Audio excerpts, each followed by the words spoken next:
অতি দিলেও দেওয়া লাগলেও দিব, তারপর আমি দেখা করতে যাব। যদি এই কারণে যদি মারাও যায়, আমার সহযোদ্ধাদের বলে যাব তারা যেন আমার লাশ নিয়ে মিছিল করে। পিএসসির চেয়ারম্যানের পদত্যাগ এবং ওই দুইটা ছাত্র উপদেষ্টারও পদত্যাগ তারা যেন চায়। 47 বিসিএস পরীক্ষার্থী, আমরা অনেক কষ্ট করে 47 প্রিলিমিনারি পাস করেছি। আমরা এখানে maximum Dhaka university, BUET, Dhaka medical, RUET, CUET, KUET, Shere Bangla বা ত্রিপুরা ইউনিভার্সিটির স্টুডেন্ট। আমরা সবাই পড়ুয়া স্টুডেন্ট। আমরা প্রিলিমিনারি পাস করার পরে অন্যান্য ব্যাচ যেখানে 6 মাস, 7 মাস, 1 বছর এবং 15 মাস পর্যন্ত সময় পায়, আমাদের মাত্র 2 মাস সময় দিয়েছিল। কিন্তু 2 মাসের মধ্যেও একটা স্পেশাল বিসিএসের নামে একটা ফাঁদ ঢুকাই দিয়েছিল। তার কারণে আমাদের ম্যাক্সিমাম সময় চলে গেছে 20 দিন থেকে 1 মাস। তারা মাত্র আমরা পেয়েছি একটা রিটেনের জন্য 40 দিন বা 1 মাস। এখন এই অল্প সময় আমাদের একটা বিসিএস লিখিত কমপ্লিট করা পসিবল না। এই জন্য আমরা পিএসসিকে বারবার বলেছি যে আমাদের সময়টা একটু ন্যায্য দেওয়া হোক, যেন আমরা নতুন যারা টিকছি পিলিতে তাদের ন্যায্য সময় দেওয়া হোক। কিন্তু তারা ন্যায্য সময় দিতেছে না এবং আমরা বারবার তাদের কাছে স্মারকলিপি দিতে শান্তিপূর্ণভাবে তারা বারবার আমাদের পুলিশ দিয়ে মেরে নিয়েছে।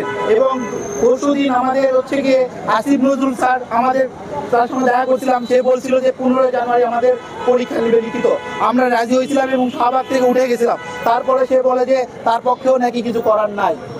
সে বলছে যে তাহলে তোমরা প্রধান উপদেষ্টার কাছে যাও। আমরা এখন শান্তিপূর্ণভাবে প্রধান উপদেষ্টার সঙ্গে দেখা করতে যাবো আর কি।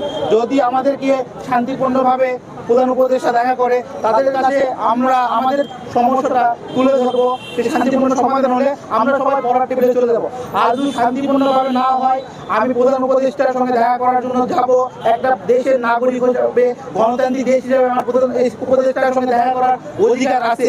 সে যদি এটা খর্ব করে, আমি দেখা করার জন্য হইলেও আত্মহতি দিলেও দেওয়া লাগলেও দিব, তারপর আমি দেখা করতে যাব। যদি এই কারণে যদি মারাও যায়, আমার সহযোদ্ধাদের বলে যাব তারা যেন আমার লাশ নিয়ে মিছিল করে এবং তাদের যেন ন্যায্য অধিকার, সেই অধিকার যেন পালন করে নিতে পারে।